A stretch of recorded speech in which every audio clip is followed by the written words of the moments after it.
এই জন্য আল্লাহ ছাড়া আর কাউকে সেজদা করার অনুমতি আছে? আসতে বলি, আছে? নাই। কোন জিন্দা পীর, কোন মুর্দা পীর, জিন্দা ওলি, মুর্দা ওলি, কাউকে সেজদা করার অনুমতি নাই। যদি সেজদা করার অনুমতি থাকতো, সর্বকালের সর্বশ্রেষ্ঠ সৃষ্টি নবীজি মুহাম্মদুর রাসূলুল্লাহ সাল্লাল্লাহু আলাইহি ওয়াসাল্লামকে তার সাহাবীরা হযরত ওমর, ওসমান, আলী, আবু বকর, হযরত আয়েশা, হযরত খাদিজা, হযরত ফাতেমা, হযরত হাসান, হুসাইন, তারা জীবনে একবারের জন্য হলেও সেজদা করতেন, ঠিক কিনা? না জীবদ্দশায় কোনোদিন সেজদা করেছেন, না নবীজি চলে যাওয়ার পরে কোনোদিন সেজদা করেছেন। তাহলে কোন সে ওলি আর বুজুর্গ যার মর্যাদা নবীর চাইতেও করে যে তারে সেজদা করা যায়? শিরক, এটা প্রকাশ্য শিরক। আমরা অনেক সময় বুঝি না, আমরা মনে করি ওরসে গেছি, ভালো কামে গেছি, ইমানটা থুই আয়া বলি। এটি কইলে আবার বলে, হুজুর আপনারা খালি কন্দুর করে বেড়ান, আপনারা খালি এর ওর বিরুদ্ধে বলেন, আর ভালো লাগে না। তুমি দুনিয়ার ভেজাল দুধ, নকল দুধ, আসল দুধ, এটা পার্থক্য করার সময় তুমি কয় এটা ভেজাল দুধ রয়েছে, এটা আসল দুধ রয়েছে, তুমি এটা পার্থক্য করে দিবা। আর তখন আলেম ওলামার ভিতরে কারা সহি কথা বলতেছে, কারা ভুল কথা বলতেছে, এটার পার্থক্য করে তোমাকে ধরায় দিলে তুমি তখন কইবা যে হুজুররা বদনাম করে না। তোমার ইমানটা তুমি থুইয়া এসে জাহান্নামে চলে যেতেছো। শয়তান কোনোদিন তোমার কাছ থেকে ঈমান কেড়ে নিতে পারতো না, একজন মুসলমানের কাছ থেকে। কাউকে যদি বলা হয় 1000 কোটি টাকা দিব 10 মিনিটের জন্য বেঈমান হবেন, কে রাজি আছেন? 10 কোটি টাকা দিব, 1000 কোটি টাকা দিব, 10 মিনিটের জন্য বেঈমান হবেন, কে কে রাজি আছে বলেন? একজনের রাজি হবে? আর ওই যে রমজান মাসে দিনের বেলায় রোজানার হেমত খায়, হেও রাজি হবে? এক তারিখে আমি বেঈমান হব না, তর্কে হাতর, ঠিক কিনা? শয়তান জানে পারবে না। শয়তান সুন্দর সিস্টেম করছে, তার এজেন্সি খুলছে বিভিন্ন জায়গাতে। কি খুলছে? এজেন্সি, বিভিন্ন এজেন্সি খুলে রাখছে। এই এজেন্সি গুলাতে তার এজেন্ট নিয়োগ দেওয়া আছে, তারা খুব সুন্দর করে সিস্টেমে মানুষের ইমানটা কেড়ে নেবে। ভণ্ড পীর বাবার কাছে যাবে, গিয়ে পায়ের কাছে গিয়ে মাথা নত করে শ্রদ্ধা করবে, ইমানটা আছে না গেছে? হ্যাঁ, শেষ করে নিয়েছে। ইমানটাও দিয়ে আইছে, টেহাও দিয়ে আইছে। এই সমস্ত ইমান চোর আর ইমান ডাকাতদের ব্যাপারে সতর্ক করবো না আমরা? আপনাদের কি মনে হয়? সতর্ক না করলে কিয়ামতের দিন জিহ্বা কাটবে আমাদের। আপনারা কইবেন হুজুর পরিষ্কার করে কেন বলেন নাই, বললে তো আমরা বেঁচে যেতাম। আমরা তো এই ফান্দের ভিতরে পড়তাম না। এই এজেন্সি আমাদের বাংলাদেশে কিন্তু অনেকগুলা আছে, পরিচয় দিয়ে দিব, নাম না বলি, আমি নাম বলবো না। এদের একটা বড় আলামত হলো শেষে বাগি থাকা। কি থাকা? কন্তদি, দেওয়ান, কুতুব, আর কইলাম না।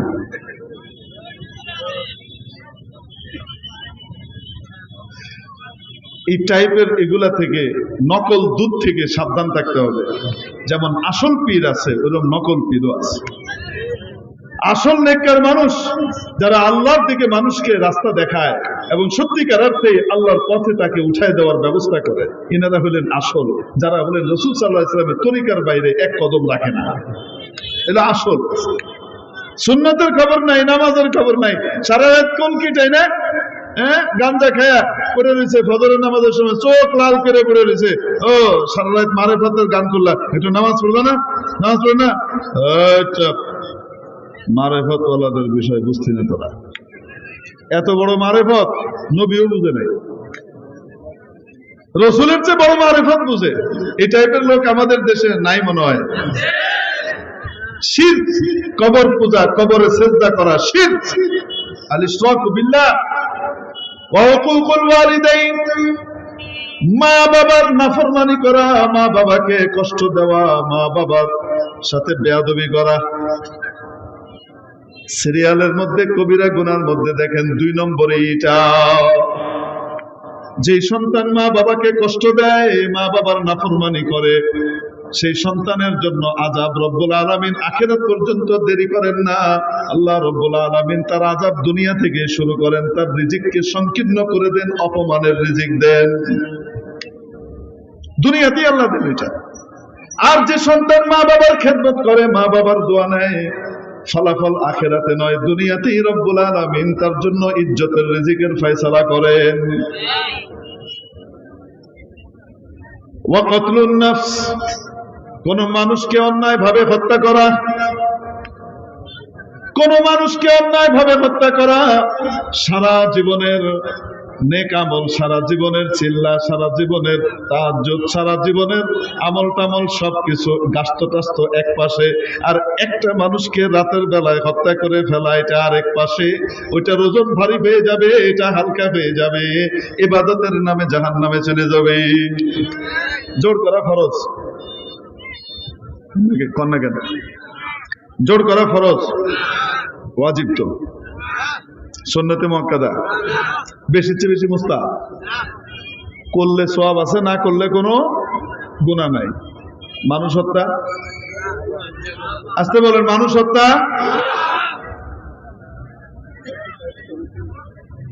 রাতের অন্ধকারে ঢুকে গেলাম, জোর করতে হবে, উড়াই ফেললাম, আর মানুষ মারা গেল। একটা মানুষ হত্যার যে গুনাহ, এই গুনাহের কারণে সমস্ত কিছু বরবাদ হয়ে যাবে। مال اليتيم وشهادة الزور أو كما قال عليه الصلاة والسلام।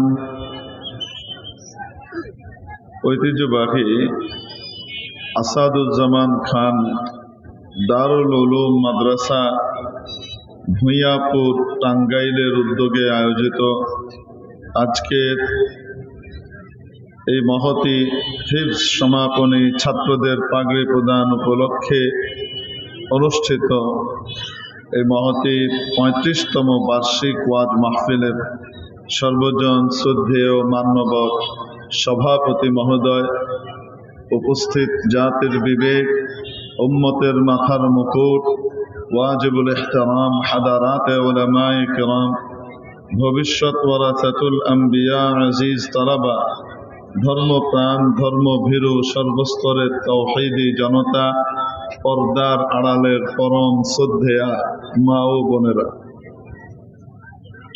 আপনাদের সামনে দয়ার নবী নবীজি মুহাম্মদুর রাসূলুল্লাহ সাল্লাল্লাহু আলাইহি ওয়াসাল্লামের লাখো আহাদিসে মুবারাকার মধ্য থেকে একখানা হাদিস শরীফ পাঠ করেছি। প্রিয় উপস্থিতি, আমাদের একটা ধারণা হলো কিয়ামতের দিন আমল গুনাহ হবে, আমার আমল বেশি হলে আমি পার পেয়ে যাব।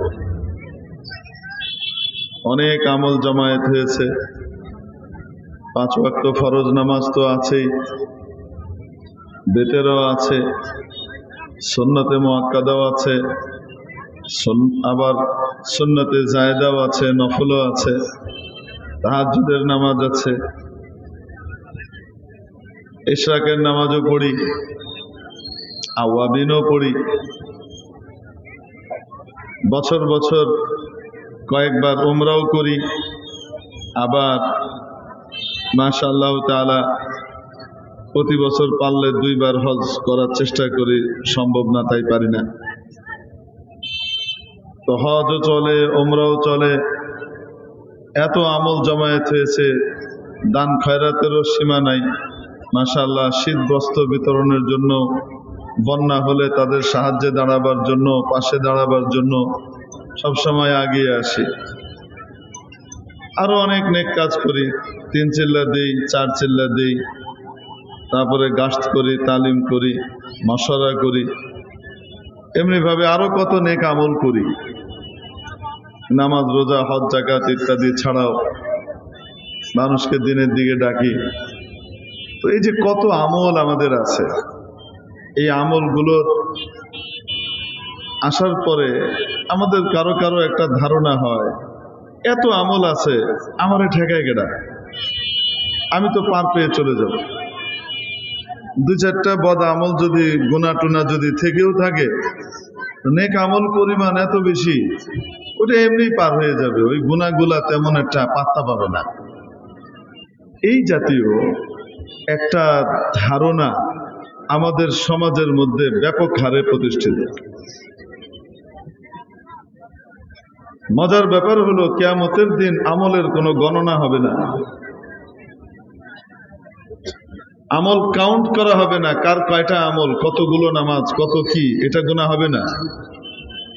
কিয়ামতের দিন আমলের ওজন হবে।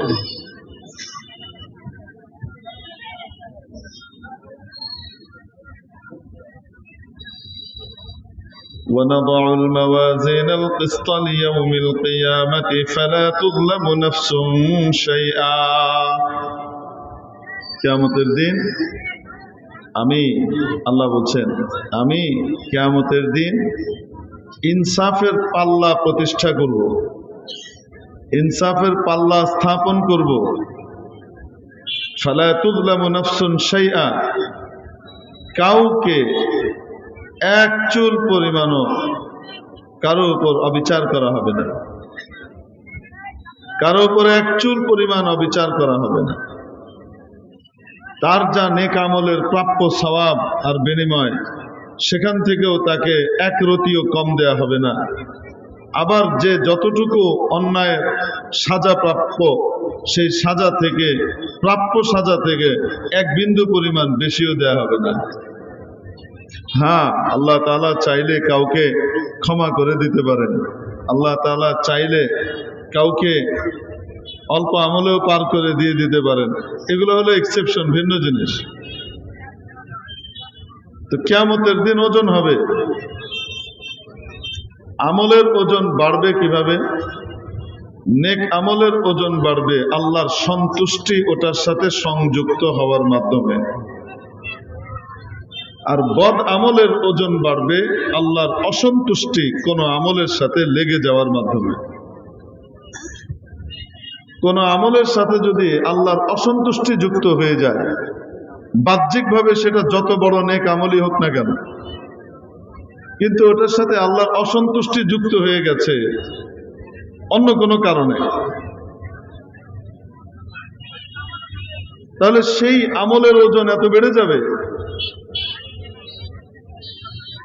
এই অসন্তুষ্টির কারণে এই আমলের ওজন বেড়ে যাবে, সারা জীবনের নেক আমল হালকা হয়ে যাবে। আবার সারা জীবনের বদ আমল ওটা হালকা হয়ে যাবে যদি আল্লাহর সন্তুষ্টি তার কোন নেক আমলের সাথে লেগে যায়। ওজন পয়দা হবে আল্লাহর সন্তুষ্টি এবং অসন্তুষ্টি যুক্ত হবার মাধ্যমে। প্রশ্ন হলো, সন্তুষ্টি অসন্তুষ্টি কিভাবে যুক্ত হবে? এটা আল্লাহ তৌফিক দিলে, জাযাকাল্লাহু খাইরান ওয়া খাইরুল জাযা, আল্লাহ তৌফিক দিলে পরে বলবো না।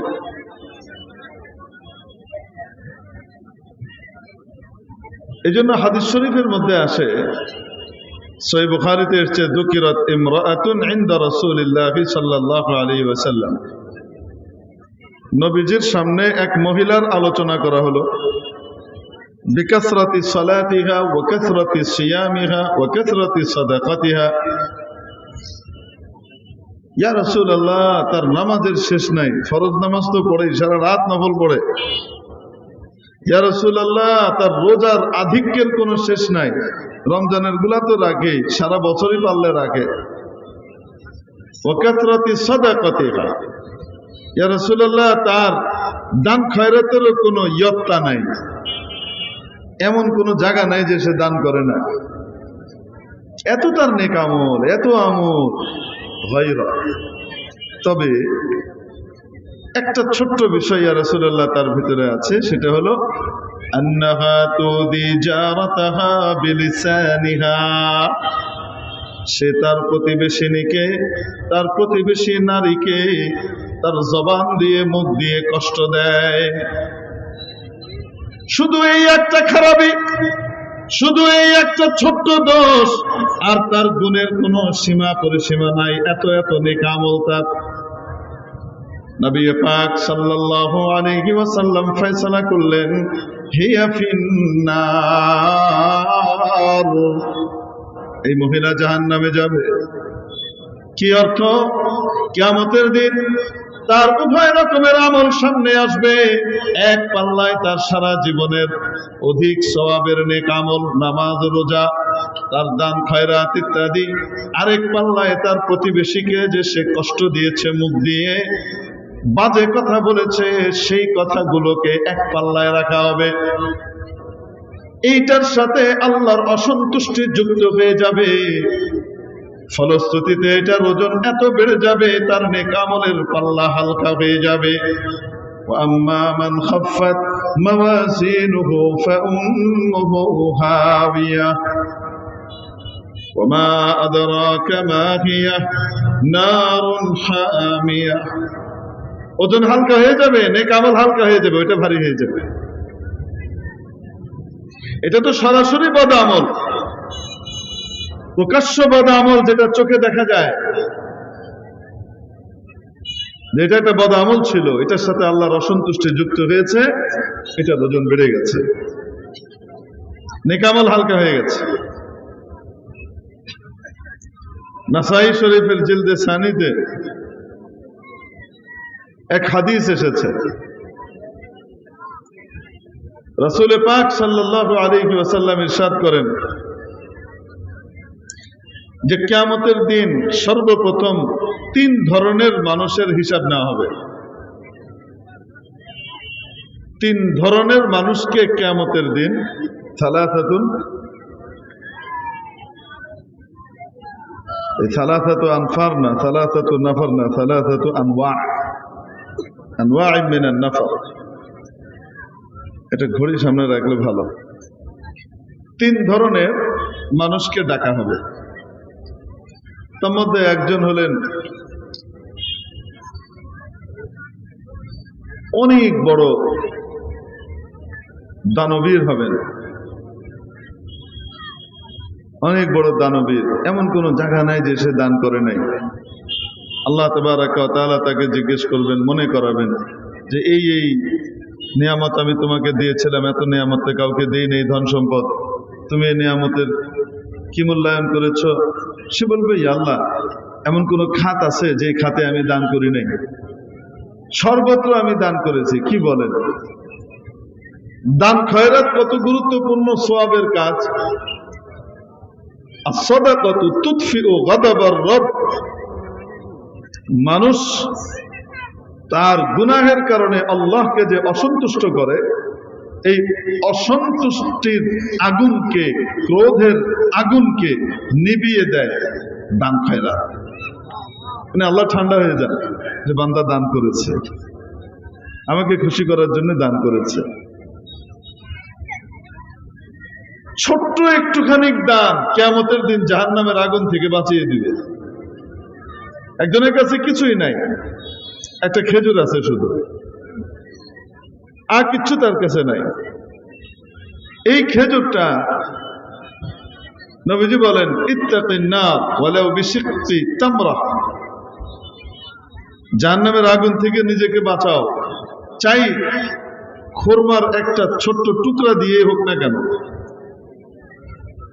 অর্থাৎ একটাই খুরমা আছে, তো কিছু অংশ খাইছো, কিছু অংশ দান করে দিছো, ওই দানটাও করো, তাও এটা বাদ দিও না, কারণ এই এতটুকুর কারণে কিয়ামতের দিন বেঁচে যেতে পারো।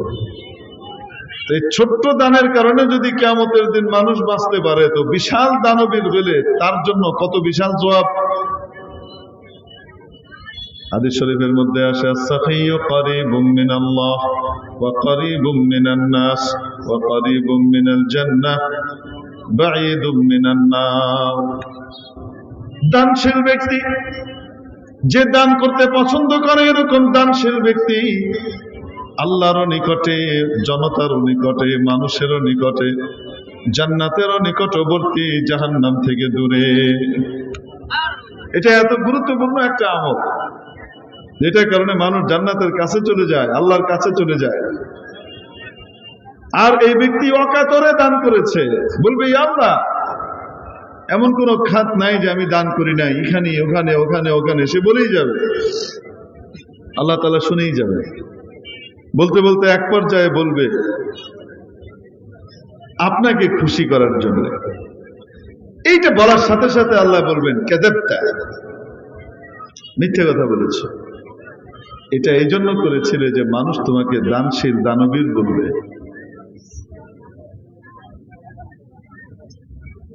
এখানে একটা গোপন দোষ, রোগ। বাহ্যিক ভাবে তো ইবাদত, কিন্তু ভেতরগত ভাবে একটা অন্য জিনিস চলে এসেছে, সেটা হলো রিয়া। আল্লাহ ছাড়া অন্য কারো কাছ থেকে অন্য কোনো জিনিস তার কাছে প্রাপ্য হচ্ছে আল্লাহর সন্তুষ্টি ছাড়াও।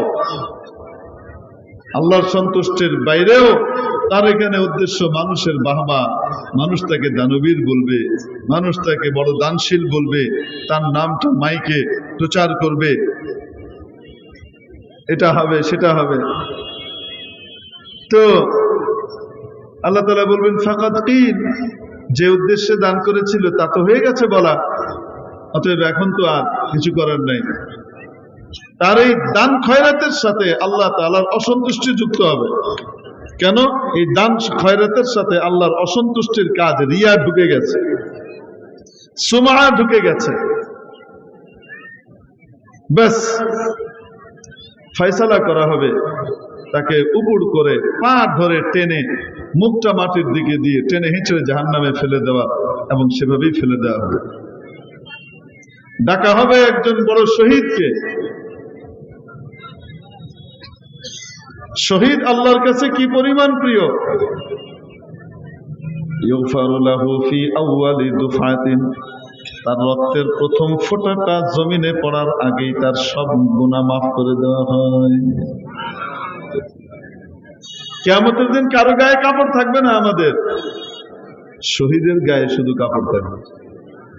শহীদ কাপড় সহ উঠবে।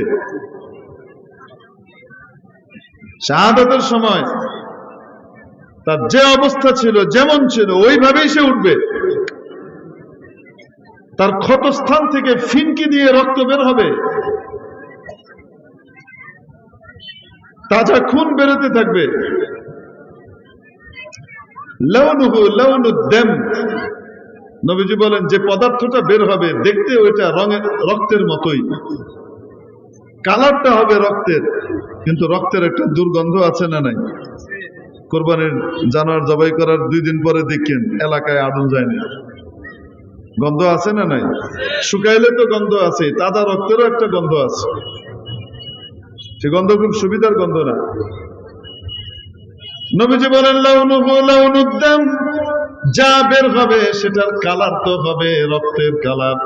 ওয়ারিহুহু রিহুল মিস্ক, কিন্তু তার সুঘ্রাণ হবে মৃগনাভির চেয়েও বেশি। সুঘ্রাণে চারিদিক মাতোয়ারা হয়ে যাবে। মাওলার সামনে গিয়ে তাদাল্লুল করবে, নখরা করা যেটাকে বলে, মান অভিমান করা। শহীদের সাথে মাওলার সম্পর্ক এত বেশি হবে, সে ব্যক্তি মান অভিমান করবে। যারা নিরপরাধ মানুষগুলোকে রাতের আধারে শহীদ করে দিল, তারা মনে করলো সাময়িক জিতেছে, জিতে নাই, দুনিয়াও শেষ, আখিরাতও শেষ, ঠিক কিনা?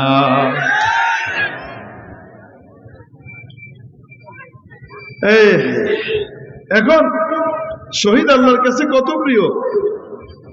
শহীদ কে নে? আল্লাহ রাব্বুল আলামিন জিজ্ঞেস করবেন, তোমাকে তো সহ্য বীর্য দিয়েছিলাম, সাহসিকতা দিয়েছিলাম, শারীরিক বল দিয়েছিলাম, দক্ষতা দিয়েছিলাম, ক্ষমতা দিয়েছিলাম, জোর দিয়েছিলাম, আমার অনেক বান্দাকে তা দিই নাই। বলো আমার নিয়ামতগুলোর তুমি কি শুকরিয়া আদায় করেছো, মূল্যায়ন করেছো? সে বলবে, আল্লাহ কি আর দরকার, আপনার দিনের জন্য লড়তে লড়তে লড়তে লড়তে নিজের জানটা পর্যন্ত দিয়ে দিয়েছি, কি লাগবে? সব বলবে ফিকা, আপনাকে খুশি করার জন্য। আল্লাহকে কাযাবতা, মিথ্যা কথা বলেছে।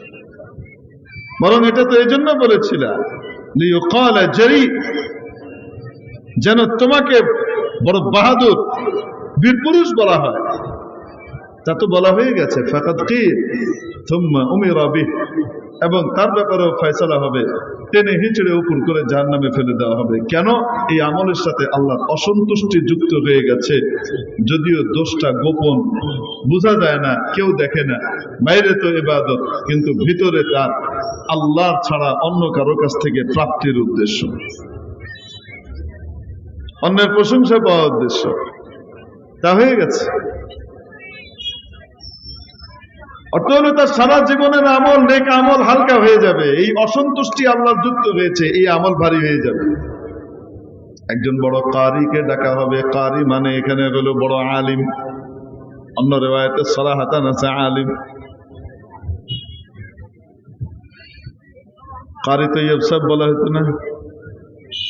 হযরত আল্লামা কারি উসমান সাহেব রহমতুল্লাহ আলাইহি, মোল্লা আলী কারি রহমতুল্লাহ আলাইহি। এখানে কারি বিমানা শুধু কারি না, মুকরি,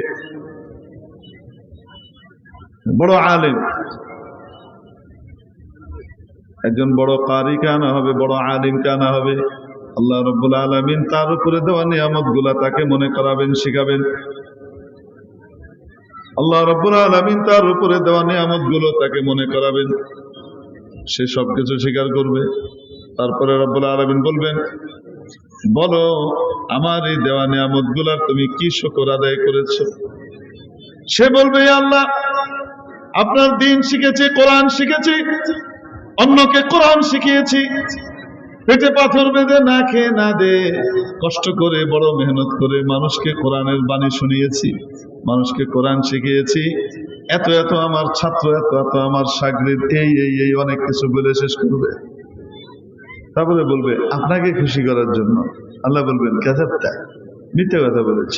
এটা এই জন্য করেছিলে যেন তোমাকে বড় আলিম বলা হয়, যেন তোমাকে বড় কারি বলা হয়, যেন তোমাকে বড় আল্লামা বলা হয়। এগুলোর জন্য করেছিলে। ফাকাত পীর যে জন্য করেছিলে তা তো হয়ে গেছে। অতএব এখন আর এখানে কিছু পাওনা নাই। আল্লাহর অসন্তুষ্টি ওটার সাথে যুক্ত হয়ে যাবে, এটা ভারী হয়ে যাবে। দেখতে নেক আমল, কিন্তু এই নেক আমলের সাথে রিয়া ঢুকে যাওয়ার কারণে, সুমআ ঢুকে যাওয়ার কারণে, শিরকে খাফি ঢুকে যাওয়ার কারণে এটার সাথেই আল্লাহর অসন্তুষ্টি যুক্ত হবে। বদ আমলের পাল্লায় রাখা হবে, ভারী হয়ে যাবে। নেক আমলের পাল্লা হালকা হবে, জাহান্নামে পাঠানো হবে। যে আপনারা মাঝে মাঝে আমাদেরকে খুব পাম্পটি দেন না, আল্লামা অমুক দেশ বরেণ্য আলোচক, এই সেই কে যে আমাদেরকে বাতাস দেন, আমাদের বড় হালত খারাপ হয়ে যায়, কিন্তু বড় মুসিবত হয়। নিজেদেরকে কন্ট্রোল করা, নফস ফিলে এরকম মোড়া হয়ে যাবে চায়। এই নফসটারে আবার টাইট করে আইনা জায়গা মতো বহাইতে অনেক কষ্ট হয়। এই জন্য এই টাইপের কথাবার্তা না কয় ভালো। কয়ে দিবেন একজন মানুষ আসছেন, উনি বয়ান করবেন, আমরা বয়ানটা শুনি, শেষ। তাবলীগওয়ালারা যেমন কোনো নাম ঘোষণা করে, আর কয় না কেন? টঙ্গী ইসলামে বয়ানে যান নাই? বয়ানে কোনো সময় নাম ঘোষণা করে, এখন আপনাদের সামনে বয়ান করবেন বিশ্ববরেণ্য বর্ষিয়ান আলিমে দ্বীন হযরত আল্লামা ইব্রাহিম দেওলা সাহেব দামাত বারাকাতুহু। শুনছেন কোন দিন? কয় না কেন? কে বয়ান করে? নাম মানুষ অনেক সময় জানে না। আলোচনা চলতেছে, হেদায়েতের কথা চলতেছে, লাখো মানুষের হেদায়েত হয়ে যেতেছে। আমাদের স্বভাব হইলো, মুশকিল হইলো এই, ওখানে বয়ানে নাম ঘোষণা না করলে কোনো অসুবিধা হয় না, কারণ যারা যায় ওরা তৈরি হয়ে যায়, ওরা নামের লেগে যায় না, ওরা অমুক হুজুরের বয়ান শুনবো এই উদ্দেশ্যে যায় না। তারা যায় হলো যে আমরা হেদায়েতের কথা শুনবো, হেদায়েতের পথে চলবো। আর আমাদের যে মজমা গুলা হয়, মাহফিল গুলা, মাখলুত, এটার ভিতরে কেউ আসে হেদায়েতের নিয়তে, যে হেদায়েত নিব, এখান থেকে বয়ান শুনবো, যেই বয়ান করুক না কেন, আল্লাহ আল্লাহ রসুলের কথাই তো গিব। আবার কেউ আসে আলোচককে নাম্বার দেওয়ার জন্য, কে কোন মাপের আলোচনা করলো, কার কথায় চোখে পানি আইলো, একটু হাসতে পারলাম, এই হাসের, এই রোদ, এই বৃষ্টি, এই মেঘ, এই মেঘ, এই রৌদ্র, এই রোদ্দুর কার বয়ানে হলো? এই তো মাত্র চোখের পানি ফেলছিলাম, ঠাস করে আবার হাসিয়ে দিল, এই তো আবার হাসলাম, হাসার ভিতরে চট করে আবার কাঁদিয়ে দিল। অসাধারণ বক্তা, বুঝেন নাই মনে হয়? ক্যানভাসার হয়ে যায় অসাধারণ বক্তা। আর হক্কানি দিনদার পরহেজগার মুখলিস আলিম, এলেমের সাগর, সে হয়ে যায় কি ওয়াজ করলো কিছুই বুঝলাম না, কোনো সুর নাই, চুর নাই, কিছু নাই, বুঝাই বুঝে পেটাচ্ছে না জায়গায়। বুঝেন নাই মনে হয়? তো কেউ কেউ আসে ওয়াইজ কে নাম্বার দিবে, আমলের নিয়তে না, কে লিগা কোন ওয়াইজ কেমন ওয়াজ করলো এটার কি দিবে, সে নাম্বার দিবে, জাজ হিসেবে আসছে। জজ সাহেব। আবার কেউ আসে, ভালো হুজুর যদি আয় তাহলে ভালো হইব, তো এটা সেই হুজুরের লেগে আয়। তো এখন এক এক জনের যেহেতু এক এক হালত, আমাদের ওলামা একরামের ইচ্ছা হইল এই যে বান্দাকে দিনের কথা শুনাইয়া দাও, যেমনি হোক তারে ওষুধটা দেও, ওষুধ যদি পেটে যায় আস্তে করে কাম কোনো না কোনো ভাবে করবে, ঠিক ঠিক না? আসতে কও, আও আইসা ওষুধ নেক কিছু চাই, সেটাকে মিষ্টি দিয়ে কোট করে দেওয়া হোক না, কোটের বাহিন সুগার করে দিল একবারে সুন্দর করে, হ্যাঁ ওষুধটা তিতা, এটার উপরে মিষ্টি আবরণ লাগাই দিছে, যেন কি হয় সুইসা মুইসা হইলেও খায়। আর যেমনি হোক না কেন কলার ভিতরে ঢুকাই হইলেও খাওয়াই দাও, ওষুধটা কোনো মতে পেটে যায়। এই জন্য ওলামা একরাম চান যে কোনো সিস্টেমে হোক দূরে লইয়াও আইসা দিনের কথা কিছু শোনাও, শুনুক, আমল করুক। তো যেহেতু বিভিন্ন টাইপের আছে, এই টাইপের কারণে এখন আমাদের নাম টামও ঘোষণা করতে হয়, আমাদের কর্তৃপক্ষ ঘোষণা করেন। এখন আমাদের মধ্যে কিছু আলোচকও আছে মাশাআল্লাহ, নামটা জুত মতো ঘোষণা না করলে আবার চেহারা খারাপ হয়ে যায়, এটাও আছে কারো, এই ঝামেলা আছে। আরে নাম ঘোষণা না, শুধু নাম ঘোষণার সময় আল্লামা টাল্লামা, আল্লামাতুল দার, কুমকুমাতুল বাহার, দরিয়াতুল নাহার, এগুলোর শব্দের আলকাবের ভিতরে একটু কম বেশ হলে আমাকে মূল্যায়ন করা হয়নি, আমি যাব না, এই টাইপের বকর চক্কর আছে, আছে না? নাই? নারাজ হচ্ছেন আপনারা? নারাজ হন, মাফ করে দিন। এই সব টাইপের আছে, এই সব মিলাই টিলাই চিন্তা করে যে নাম টাম ভালো করে না কইলে কি হয়। নাম টাম গুলা কইতে গিয়ে আরো যারা আছে এনারা তো রিয়া প্রুফ, ওলামা একরাম যারা বয়ান করে, এনাদের দিলে আসর হয় না। আমি তো দুর্বল মানুষ, আমার নামে যখন বিশাল কিছু কইবেন টইবেন তা আমার তো নফস মোড় হয়ে যায়। যার করার হেই করতেছে, হে যে আইসে মাহফিল, এই জন্য শুকরিয়া আদায় করেন। বুঝেন নাই মনে হয়? কট্টু বাপের কোলে বেড়ে আইছে, 50 টাকা দিয়ে কিনছে, এটা পাওয়ার যাচাই করবে না হুজুর পর্যন্ত যায় কিনা।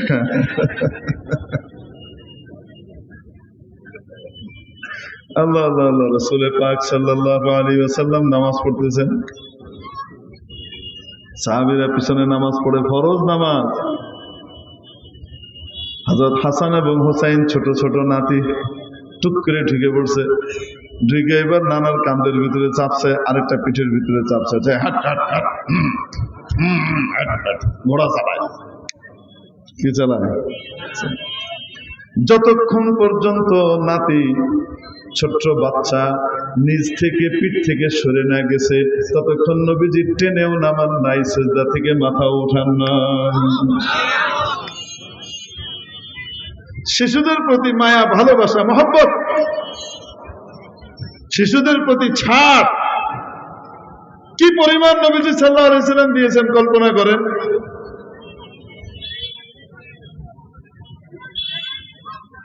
এক সাহাবিয়া বাচ্চা নিয়ে আসছে, শব্দ জাত শেষ, ইয়া রাসূলুল্লাহ, নতুন হয়েছে ছেলে বাবু। হযরত উম্মে মিহসান রাদিয়াল্লাহু তাআলা আনহা নবীজির কোলে বাচ্চা দিছে, নবীজি কোলে নিছেন, হোস পাইপ ছেড়ে দিছে, ফায়ার সার্ভিস, নবীজির কোলে পেশাব করে দিছে। আমরা লিখি কাপড় না পাঠিয়ে যায়, আমি কাপড় না পাঠিয়ে দিচ্ছি, নবীজি এগুলি কিছুই করেন নাই, পেশাব করে দিছে, আচ্ছা ঠিক আছে, আদর টাদর করে দিয়ে দিয়েছেন, বলছেন একটু পানি নিয়ে আসো, পানি নিয়ে এসে এনে ঢেলে দেবো, পরিষ্কার করে ফেলো, পাক করে ফেলো। কত ছাড় বাচ্চাদের জন্য দিছেন। আমরা যদি এরকম ছাড় না দিই, ভবিষ্যতে নেককার, পরহেজগার, দিনদার মানুষ আপনারা পাবেন। ছাড় তো দিতে হবে বাচ্চাদের, তারা তাদের কাজ করবে, চং বং করবে, লাফাবে, দৌড়াবে, পিড়িং পিড়িং করবে, এটা ওটা গুতাবে, এগুলি হাস্য যাওয়ায়, এগুলা হাসিয়া এগুলা থাকবে, মূল মতন নিয়ে চলা লাগবে, এদিকে অত তাকানো টাকানো যাবে না। মেরে মুখতারাম দোস্ত বলছিলাম, একটা বদ আমলের সাথে যদি আল্লাহর অসন্তুষ্টি লেগে যায়, ওই আমলটা ভারী হয়ে যাবে, সারা জীবনের নেক আমল হালকা হয়ে যাবে। অপরদিকে একটা নেক আমল যদি আল্লাহর কাছে পছন্দ হয়ে যায়, কোনটা যে পছন্দ হবে তা তো জানি না, এই জন্য করতেই থাকতে হবে পছন্দের কাজগুলা। যদি একটা কাজও পছন্দ হয়ে যায়, এটার সাথে আল্লাহর সন্তুষ্টি যুক্ত হয়ে গেলে এই আমলের কারণে পাল্লা ভারী হয়ে যাবে, সারা জীবনের গুনাহ খাতা হালকা হয়ে যাবে। হাদিস শরীফের মধ্যে এক মহিলার কথা এসেছে, বদকার মহিলা, শরীর নষ্ট করে অর্থ কামাতো। এর চেয়ে বেশি ব্যাখ্যা করা যাবে না, ছোট ছোট বাচ্চারাও আছে। ব্যাস, সমাজ তাকে পরিত্যাগ করেছে, অচ্ছুত পচা মহিলা। একদিন রাস্তা দিয়ে যায়, এক জঙ্গলের পাশ দিয়ে যাওয়ার সময় দুপুর বেলায় দেখে একটা কুকুর হাঁপাচ্ছে, পিপাসার কারণে তার জিভ বের হয়ে এসছে। আর পাশে একটা কুয়া, কুয়ার পানি এতটা নিচে, কুকুর ওই পানি পর্যন্ত যেতে পারছে না। মহিলা চিন্তা করলেন, আমিও আল্লাহর সৃষ্টি, এই কুকুরও আল্লাহর মাখলুক, আমি গুনাহ করি, কুকুর গুনাহ করে না। কুকুরের তো গুনাহ নাই, কিয়ামতের দিন কোনো হিসাব হবে না, আমার তো হবে। সেও আল্লাহর মাখলুক, আমিও আল্লাহর মাখলুক, কষ্ট পাচ্ছে, তার একটু সেবা করে যাই, ইকরাম করে যাই। এই কথা চিন্তা করে নিজের ওড়নাটাকে দড়ির মতো বানালো, নিজের পায়ে যে চামড়ার মোজা ছিল ওই মোজাটাকে মগ বানালো, বেঁধে তারপরে নিচ থেকে পানি উঠিয়ে কুকুরকে পানি পান করিয়েছে। চলে গিয়েছে। একটা নাপাক প্রাণী, যেই প্রাণীর লালা কাপড়ে লাগলে মিনিমাম 3 বার তো ধুইতে হয়, কোন কোন মাযহাবে 7 বার ধুইতে হয়, কোন কোন মাযহাবে 8 বার ধোয়া লাগে, কারণ হাদিস সব রকমই আছে। এইরকম নাপাক একটা প্রাণী, এই প্রাণীটাকে পানি পান করিয়ে চলে গিয়েছে। রাতের বেলায় ঘটনাচক্রে এলো, এই মহিলার ইন্তেকাল হয়ে যায়। একান্ত নিকট আত্মীয় ছাড়া কেউ আসে নাই। এই বদকার মহিলার জানাজায় কে যাবে? সমাজের গণ্যমান্য ধর্মীয় ব্যক্তিত্ব অথবা দুনিয়াবি দিক থেকে গণ্যমান্য ব্যক্তিত্ব কেউই আসে নাই। খুব হাতে গোনা কয়েকজন দিয়ে জানা যাবে দাফন হয়ে গেছে। আল্লাহ তাবারাকা ওয়া তাআলা ওই যুগের নবীর কাছে ওহী পাঠিয়ে জানিয়ে দিলেন, আমার বান্দির এই কাজটা আমার বড় ভালো লেগেছে, তাই তার এই কাজের উসিলায় আমি তার সমস্ত গুনাহ মাফ করে জান্নাতে পাঠিয়ে দিয়েছি। একটা ছোট্ট নেক আমল, এটা কোনো ফরজও ছিল না, ওয়াজিবও ছিল না, সাধারণ একটা মানবতার কাজ করেছে। নেক আমল, ছোট্ট নেক আমল, এই আমলটার সাথে মাবুদের সন্তুষ্টি যুক্ত হয়ে গেছে, যার কারণে পাল্লা এত ভারী হয়ে যাবে, তার সমস্ত গুনাহগুলা হালকা হয়ে যাবে। একটা নেক আমল, একটা নেক আমল মানুষকে জান্নাতে নিয়ে যাবে। কোন আমলের দ্বারা আমি মুক্তি পাবো জানি আমরা? আসতে বলেন, জানি। এজন্য কোন আমল ছোট হলেও নেক আমল ছাড়বো না, আর গুনাহের কাজ ছোট হলেও সেটা করব না। বলা যায় না ওই ছোট গুনাহটার সাথে আল্লাহর অসন্তুষ্টি যুক্ত হয়ে যেতে পারে এবং আমি ওইটার কারণেই জাহান্নামী হয়ে যেতে পারি। বড় গুনাহ তো বহুত পরের কথা। মেরে মুহতারাম দোস্ত, আজিজ ও বুজুর্গ, এর জন্য বলছিলাম গুনাহ ছোট হলেও সেটা করব না, বড় গুনাহ তো বহুত পরের কথা। কারণ একটা কবিরা গুনাহ যদি নাকি সাথে করে নিয়ে যায়, একটা কবিরা গুনার কারণেই জাহান্নামে যাওয়া লাগতে পারে। যদি এটা মাফ না হয়, একটা কবিরা গুনার সাথে আল্লাহর অসন্তুষ্টি যুক্ত হয়ে গেলে ব্যাস জাহান্নামে যাওয়া অবধারিত, কিছু করার নেই। প্রিয় উপস্থিতি, কবিরা গুনাহ তো অনেক আছে, তার মধ্যে বড় বড় কবিরা গুনাহ 7টা এই হাদিসে বলা হয়েছে। আরো হাদিস আছে, অন্যান্য হাদিসে অন্যান্য গুলা আনা হয়েছে। নাম্বার 1, আল ইশরাকু বিল্লাহ, আল্লাহর সাথে কাউকে শরীক করা। আল্লাহর সাথে কাউকে শরীক করা, প্রকাশ্য শিরক হোক চাই গোপন শিরক হোক। প্রকাশ্য শিরক হলো মূর্তি পূজা করা, আল্লাহর সাথে আরো খোদা সাব্যস্ত করা, 3 খোদা বানা। অথবা ইহুদিরা যেমন হযরত উযাইর আলাইহিস সালামকে আল্লাহর ছেলে মনে করে। وقالت اليهود عزير ابن الله وقالت النصارى المسيح ابن الله।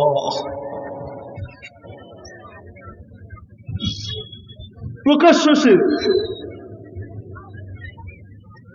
প্রকাশ্য শিরক। আল্লাহ ছাড়া আর কাউকে সিজদা করার অনুমতি আছে? নবীজি বলেন, আল্লাহ ছাড়া আর কাউকে যদি সিজদা করার অনুমতি থাকতো, আমি দুনিয়ার সন্তানদেরকে বলতাম তোমাদের মা বাবাকে সিজদা করো। অনুমতি নাই তাই বলতে পারি নাই। যদি আল্লাহ ছাড়া আর কাউকে সিজদার অনুমতি থাকতো, আমি স্ত্রীদেরকে বলতাম তোমরা তোমাদের স্বামীদেরকে সিজদা করো।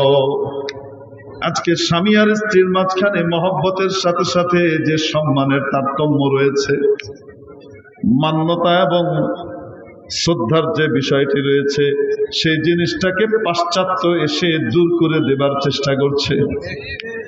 ইকুয়াল ইকুয়াল, বরাবর, সমান, সম অধিকার। তুমি কে? আবার তুমি আবার কে? হে যে তুমি আর আমি সমান।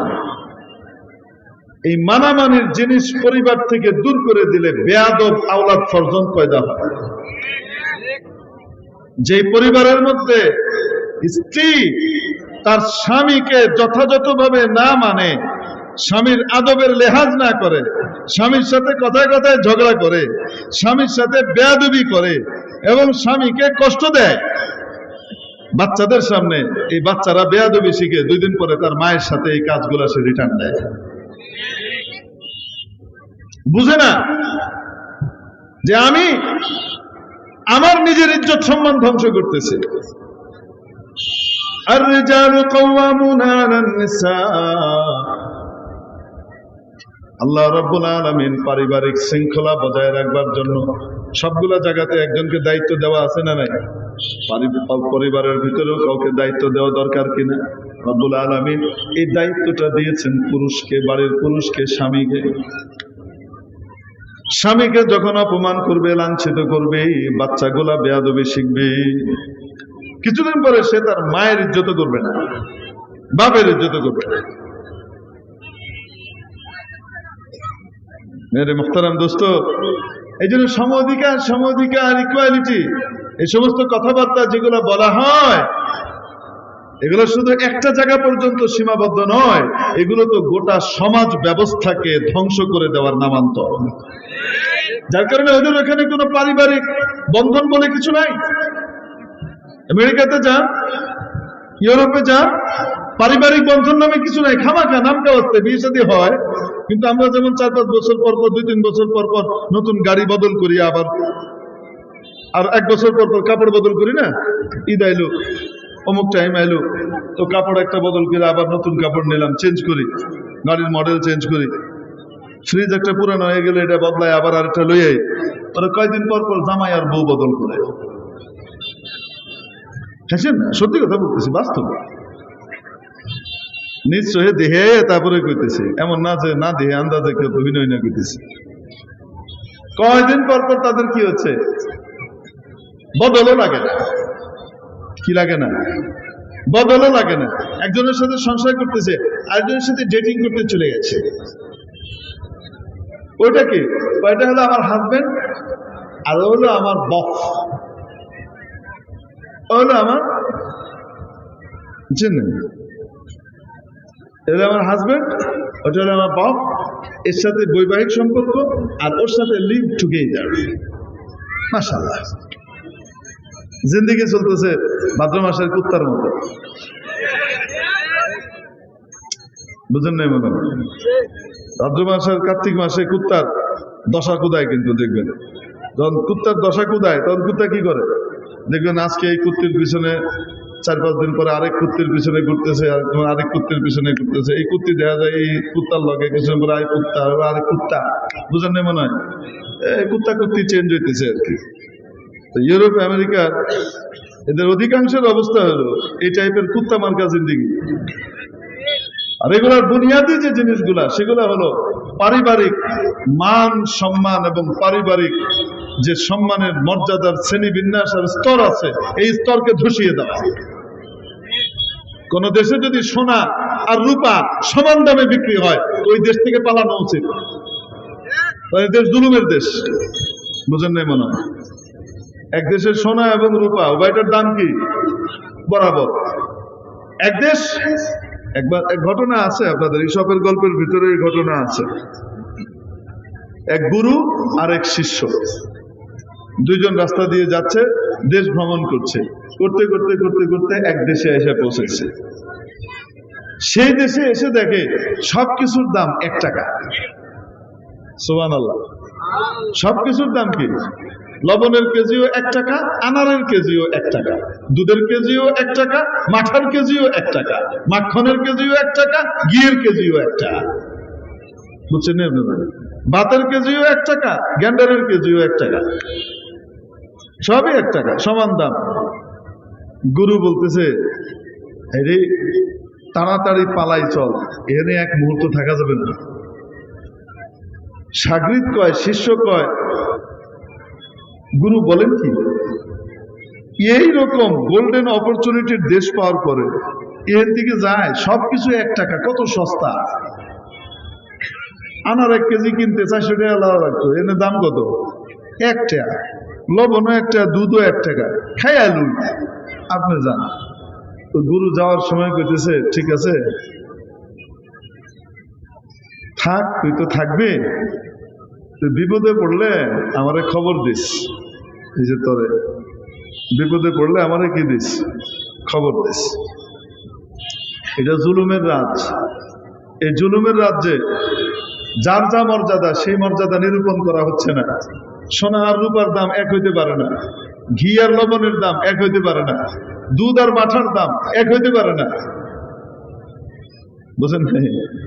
এগুলোর ভিতরে মান মর্যাদা আছে, তারতম্য আছে। সবগুলার দাম এক, তার মানে এনে জুলুম। এ ধান দেব না, বাঘ আমি গেলাম, তুই থাকিস, বিপদে পড়লে খবর দিস। ইনশাল্লাহ বিপদে পড়বো না, তাক্কাল তো আল্লাহ, আল্লাহর উপরে ভরসা করে আছে, কিচ্ছু হইব না। দেখবেন যে তাবলিগওয়ালা আছে, এরা আমাদের হুজুরদেরকে মাঝে মাঝে তাওয়াক্কুলি গায়। কি গায়? চাকরিও ঠিক, ব্যবসাও ঠিক, বাণিজ্যও ঠিক, ক্ষেত খামারও ঠিক, সব কিছু ঠিক আছে। দিনে 2.5 ঘন্টা আল্লাহর রাস্তায় দিয়ে কুকুরানি কারে কয়, 2.5 ঘন্টা মেহনত করছে। তার দুনিয়ার সব কিছু ঠিক রেখে দিনের জন্য বাইর করছে কত ঘন্টা? 2.5 ঘন্টা। রাখবেন না, হাসা কথা শোনেন, কষ্ট লাগবে একটু। 2.5 ঘন্টা। আর একজন মাওলানা সাহেব তার ফ্যামিলির খবর নিতে পারে না, বাচ্চার খবর নিতে পারে না, মাদ্রাসায় পড়ে রয়েছে, মসজিদে পড়ে রয়েছে। ঘুম থেকে ওঠার পর কোথায় গেছে? ঘুম থেকে ওঠার পর বাচ্চাদের ক্লাস সবক শুনতে গেছে, কোরআন শরীফের সবক শুনছে। ফজরের আগে 1 ঘন্টা কোরআন শরীফ শুনে ফজরের নামাজটা পড়ে তারপরে আবার যাইতেছে, 7 সবক শুনবে। 7 সবক শুনে তার দেখাশোনা করবে। বাচ্চারা 9টার সময় ঘুমাইতে যাবে, সেই তদারকি করবে। আবার 12টার সময় হুজুর ছাত্রদেরকে উঠাই দিচ্ছে, কোরআন শরীফ শুনতেছে, শোনাইতেছে। দিনের জন্য সময় দিতে দিতে দিতে সারা দিনে সে 2.5 ঘন্টা সময় তার দুনিয়ার জন্য বের করতে পারতেছে না। কিন্তু সে ফজরের পরে আমার মশরায় বসে নাই। আর আমি চিন্তা করতেছি, হুজুরের উম্মতের ফিকির কমে গেছে, হুজুরে এখন আর উম্মতের ফিকির করছে না, ওনারা নিজের পেটের ফিকির করছে। এই টাইপের ইচড়ে পাকা তাবলিগি আছে না নাই? সব দিকেই আছে, হুদাহি দিকে না, আমগুবিতেও আছে।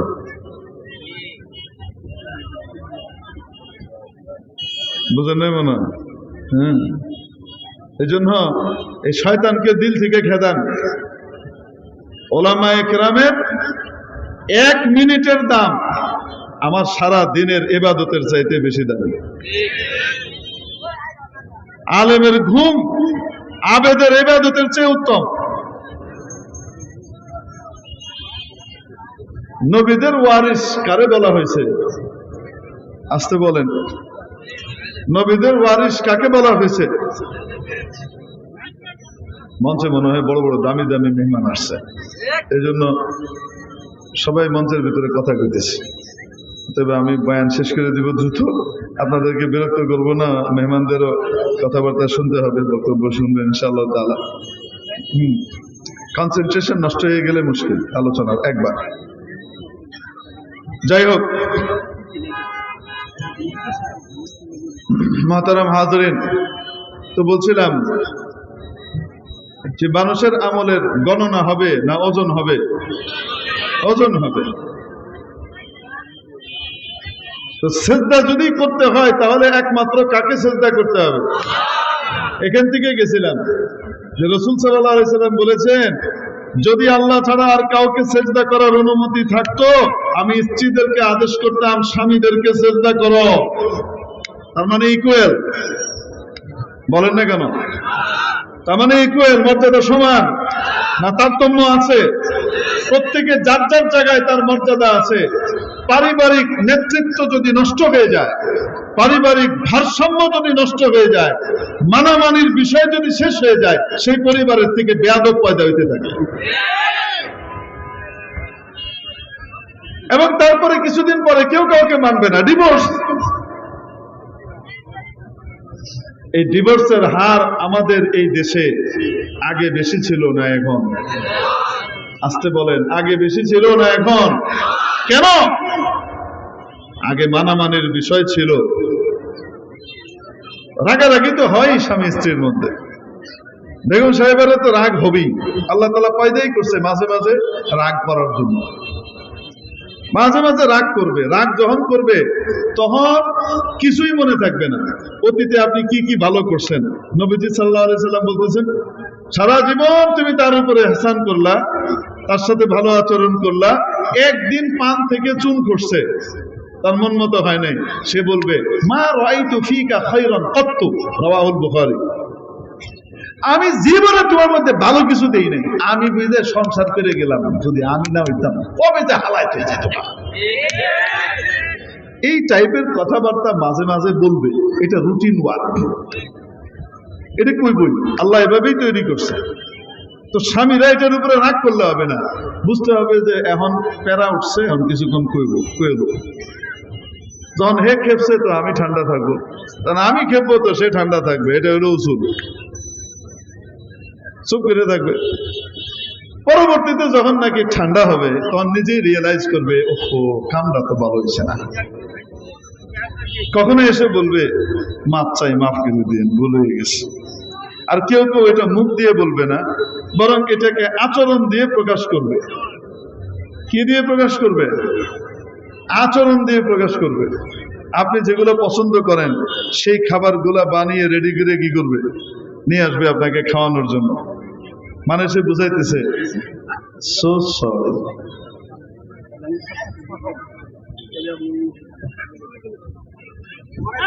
কি বলবো? আচ্ছা, না না না না, হুজুর জরুরি কথা বলতেছেন, এখানে কার পরে কে কিভাবে করবে এটা সিস্টেমের ব্যাপার আছে, জরুরি আলোচনা হচ্ছে। যাই হোক, তো বলতেছেন এই কথা, এই মানামানিটা অত্যন্ত গুরুত্বপূর্ণ।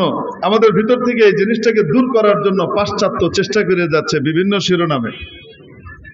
অতএব আমাদেরকে সতর্ক থাকতে হবে যেন আমরা পাশ্চাত্যের পাতায় ফাঁদের ভিতরে পা না দিই। মেরে মুহতারাম দোস্ত, এই জন্য আল্লাহ ছাড়া আর কাউকে সিজদা করার অনুমতি আছে? আসতে বলি, আছে? নাই। কোন জিন্দাপীর, কোন মুর্দাপীর, জিন্দা ওলি মুর্দা ওলি কাউকে সিজদা করার অনুমতি নাই। যদি সিজদা করার অনুমতি থাকতো সর্বকালের সর্বশ্রেষ্ঠ সৃষ্টি নবীজি মুহাম্মদুর রাসূলুল্লাহ সাল্লাল্লাহু আলাইহি ওয়াসাল্লামকে তার সাহাবীরা হযরত ওমর, ওসমান, আলী, আবু বকর হযরত আয়েশা, হযরত খাদিজা, হযরত ফাতেমা, হযরত হাসান হুসাইন তারা জীবনে একবারের জন্য হলেও সিজদা করতেন, ঠিক কিনা? না জীবদ্দশায় কোনোদিন সিজদা করেছেন, না নবীজি চলে যাওয়ার পরে কোনোদিন সিজদা করেছেন। তাহলে কোন সে ওলি আর বুজুর্গ যার মর্যাদা নবীর চাইতেও উপরে, যে তারে সিজদা করা যায়? শিরক, এটা প্রকাশ্য শিরক। আমরা অনেক সময় বুঝি না, আমরা মনে করি ওরসে গেছি, ভালো কামে গেছি, ইমানটা থুই আয়া বলি। এটি কইলে আবার বলে, হুজুর আপনারা খালি কন্দুর করে বেড়ান, আপনারা খালি এর ওর বিরুদ্ধে বলেন, আর ভালো লাগে না। তুমি দুনিয়ার ভেজাল দুধ, নকল দুধ, আসল দুধ, এটা পার্থক্য করার সময় তুমি কয় এটা ভেজাল দুধ লয়েছে, এটা আসল দুধ লয়েছে, তুমি এটা পার্থক্য করে দিবা। আর তখন আলেম ওলামার ভিতরে কারা সহি কথা বলতেছে, কারা ভুল কথা বলতেছে, এটার পার্থক্য করে তোমাকে ধরায় দিলে তুমি তখন কইবা যে হুজুররা বদনাম করে না। তোমার ইমানটা তুমি থুইয়া এসে জাহান্নামে চলে যেতেছো। শয়তান কোনোদিন তোমার কাছ থেকে ইমান কেড়ে নিতে পারতো না একজন মুসলমানের কাছ থেকে। কাউকে যদি বলা হয় 1000 কোটি টাকা দিব 10 মিনিটের জন্য বেঈমান হবেন, কে রাজি আছেন? 10 কোটি টাকা দিব, 1000 কোটি টাকা দিব, 10 মিনিটের জন্য বেঈমান হবেন, কে কে রাজি আছে বলেন? একজনের রাজি হবে? আর ওই যে রমজান মাসে দিনের বেলায় রোজানার হেমত খায়, হেও রাজি হবে? এক তারিখে আমি বেঈমান মনে তত্ত্বে হাত, ঠিক কিনা? শয়তান জানে পারবে না, শয়তান সুন্দর সিস্টেম করছে, তার এজেন্সি খুলছে বিভিন্ন জায়গাতে। কি খুলছে? এজেন্সি, বিভিন্ন এজেন্সি খুলে রাখছে। এই এজেন্সি গুলাতে তার এজেন্ট নিয়োগ দেওয়া আছে, তারা খুব সুন্দর করে সিস্টেমে মানুষের ইমানটা কেড়ে নেবে। ভণ্ড পীর বাবার কাছে যাবে, গিয়ে পায়ের কাছে গিয়ে মাথা নত করে শ্রদ্ধা করবে, ইমানটা আছে না গেছে? হ্যাঁ, শেষ করে গেছে। ইমানটাও দিয়ে আইছে, টাকাও দিয়ে আইছে। এই সমস্ত ইমান চোর আর ইমান ডাকাতদের ব্যাপারে সতর্ক করবো না আমরা? আপনাদের কি মনে হয়? সতর্ক না করলে কিয়ামতের দিন জিহ্বা কাটবে আমাদের। আপনারা কইবেন হুজুর পরিষ্কার করে কেন বলেন নাই, বললে তো আমরা বেঁচে যেতাম। আমরা তো এই ফান্দের ভিতরে পড়তাম না। এই এজেন্সি আমাদের বাংলাদেশে কিন্তু অনেকগুলা আছে, পরিচয় দিয়ে দিব, নাম না বলি, আমি নাম বলবো না। এদের একটা বড় আলামত হলো শেষে বাগি থাকা। কি থাকা? কন্তদি, দেওয়ান,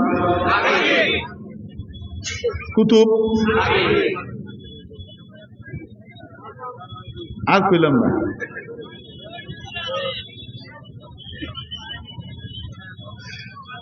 এই টাইপের এগুলা থেকে, নকল দুধ থেকে সাবধান থাকতে হবে।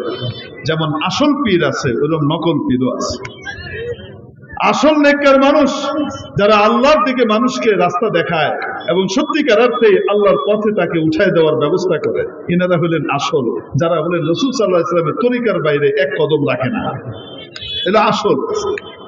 সুন্নতের খবর নাই, নামাজের খবর নাই, সারা রাত কলকিটাই না, গাঞ্জা খায়া পড়ে রয়েছে, ফজরের নামাজের সময় চোখ লাল করে পড়ে রয়েছে। ও সারা রাত মারেফতের গান করলা, একটু নামাজ পড়বে না? নামাজ পড়বে না? আচ্ছা, মারেফত ওয়ালাদের বিষয় বুঝতে না তোরা। এত বড় মারেফত নবীও বুঝে নাই, রসুলের চেয়ে বড় মারেফত বুঝে। এই টাইপের লোক আমাদের দেশে নাই মনে হয়।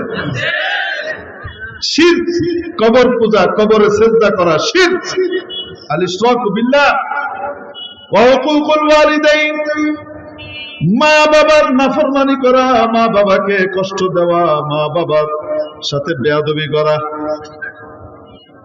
সিরিয়ালের মধ্যে কবিরা গুনার মধ্যে দেখেন 2 নম্বরে এটা।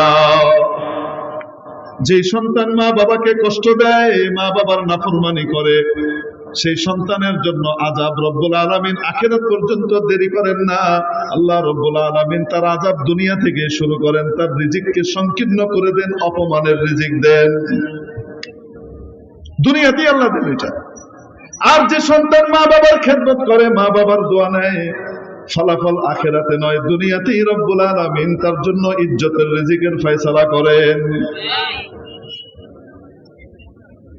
ওয়া কতলুন নাফস, কোন মানুষকে অন্যায় ভাবে হত্যা করা। কোন মানুষকে অন্যায় ভাবে হত্যা করা সারা জীবনের নেক আমল, সারা জীবনের চিল্লা, সারা জীবনের তাহাজ্জুদ, সারা জীবনের আমল টামল সবকিছু গাস্ত টাস্ত এক পাশে, আর একটা মানুষকে রাতের বেলায় হত্যা করে ফেলা এটা আরেক পাশে। ওইটার ওজন ভারী হয়ে যাবে, এটা হালকা হয়ে যাবে, ইবাদতের নামে জাহান্নামে চলে যাবে। জোর করা ফরজ, কন্যা কেন জোর করা ফরজ, ওয়াজিব তো, সুন্নতে মুআক্কাদা, বেশির চেয়ে বেশি মুস্তাহাব। করলে সওয়াব আছে, না করলে কোনো গুনাহ নাই। মানুষ হত্যা, আসতে বলেন, মানুষ হত্যা।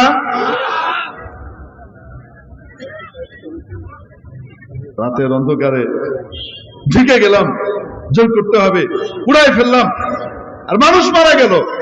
একটা মানুষ হত্যার যে গুনাহ, এই গুনাহের কারণে সমস্ত কিছু বরবাদ হয়ে যাবে। শয়তান যখন কারো উপরে সওয়ার হয়, উলামা ইকরাম থেকে যখন কাউকে ডিটাচ করে ফেলে, মনে রাখবেন তখন ইবাদতের নাম দিয়ে জাহান্নামে ঢুকায় দেয়। নেত্রকোনার আজ থেকে 10-12 বছর আগেকার ঘটনা। নেত্রকোনার এক বেটা তার 4টে বাচ্চাকে জবাই করে ফেলছে রাতের বেলা। কোর্টে তাকে জিজ্ঞেস করা হয়েছে, তুমি কেন করছো? আমি স্বপ্নে দেখছি আল্লাহ আমারে কইছে তোমার সবচেয়ে প্রিয় বস্তু সন্তান আমার কোরবানি করো। ইব্রাহিম আলাইহিস সালাম স্বপ্ন দেখছে, কোরবানি করছে, এক কোরবানি করে আল্লাহর খলিল হয়ে গেছে। আমি তো 4টাই করছি, আমি তো আরো, বুঝলেন না মনে হয়? বলতেছে, জজ কইতেছে আপনি সুস্থ না পাগল? সুস্থ। সুস্থ, আমি পাগল হবো কেন? আপনি কোন আলেমকে জিজ্ঞেস করছেন এই স্বপ্নের কথা? এই স্বপ্ন এটা কি সঠিক না ভুল? যে স্বপ্ন শরীয়তের বিধানের সাথে সাংঘর্ষিক হবে, বুঝতে হবে এই স্বপ্ন শয়তানের পক্ষ থেকে আসছে, ঠিক কিনা? শয়তান এসে তারে সুন্দর করে বুঝাইছে, আর সে উত্তর দেয়, বাংলাদেশে কি কোনো আলেম আছে নাকি? ধরাটা খাইছে এই জায়গায়। যদি আলেমের কাছে যাইতো, আলেম সাথে সাথে বলে দিতেন এই স্বপ্ন শয়তানের পক্ষ থেকে। নবীর স্বপ্ন ওহী, তোমার স্বপ্ন ওহী নয়। নবী আর উম্মতের স্বপ্নের ভিতরে পার্থক্য আছে না নাই? আলেমের কাছে গেলে বেঁচে যেত, আর তারে শয়তান কি করছে? ইবাদতের লাইন দিয়ে জাহান্নামে বাড়াইছে। এজন্য উলামা ইকরামের তত্ত্বাবধানে যদি না চলি, না থাকি, তো মনে রাখতে হবে বড় ইবাদত করে বিশাল সওয়াব কামাই করে ওইটা দিয়েই জাহান্নামে ঢুকে যাবো, টেরও পাবো না।